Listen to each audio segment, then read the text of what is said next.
Hey, nerdy sports fan. We're talking Week 14 NFL action. This week we've got Miami Dolphins going up against the New Jersey Jets. Man. Yeah, this game's going to suck. Both teams are bad, but both teams have stretched together some wins.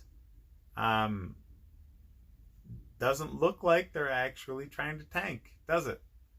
Doesn't look like they're really trying to go for that number one overall draft pick, does it? No. Because the Bengals are there to save the day from the tankers.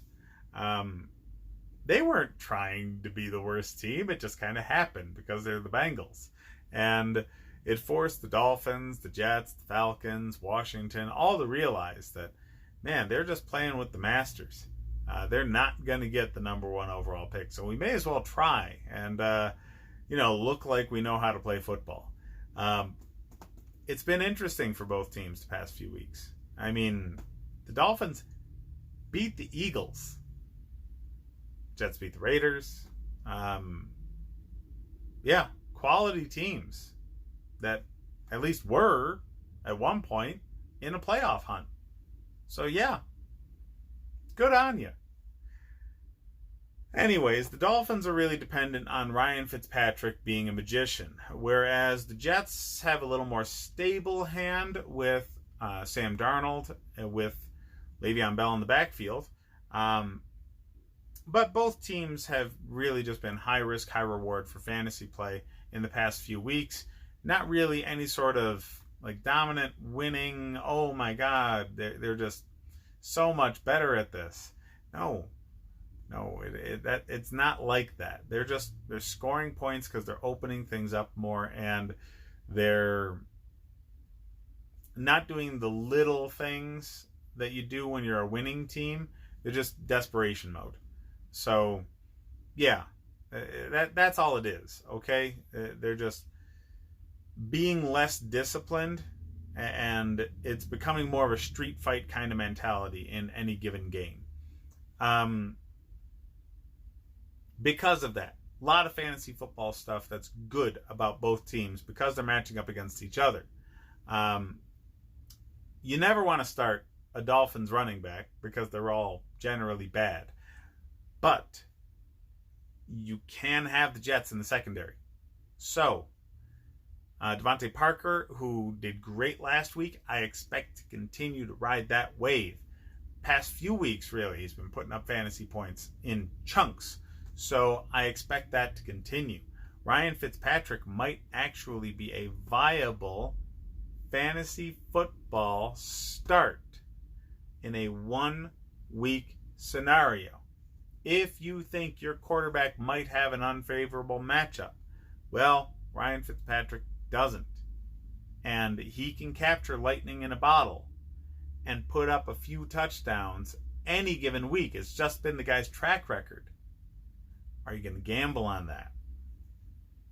That's the kind of gamble that can make or break you. But a lot of times it's worth taking. I got Ryan Fitzpatrick as a top 10 fantasy matchup this week. Consider it. Anyways, Devontae Parker is probably the only real viable option on Miami's side. As far as the Jets go, Crowder, maybe a flex play. Maybe. Probably not. You've got way better options.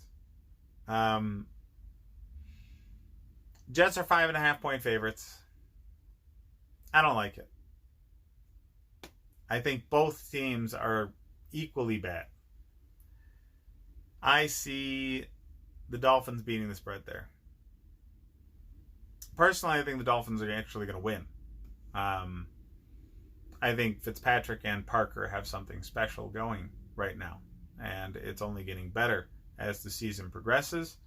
I think that takes advantage of the Jets' weakest point on defense, and the Jets haven't shown enough on their offense to think that they're going to demolish any specific weakness that Miami has in the way Miami can attack a specific weakness of theirs. So I think when you have that kind of trump card in any one given position, it becomes very, very easy to not worry so much about your own team's flaws. So, yeah, Fitzpatrick is a risk start, but a worthy gamble. Parker is a must start. Wide receiver 1, likely for the remainder of the season, but most certainly in this game. And, bet the Dolphins. They're going to do well.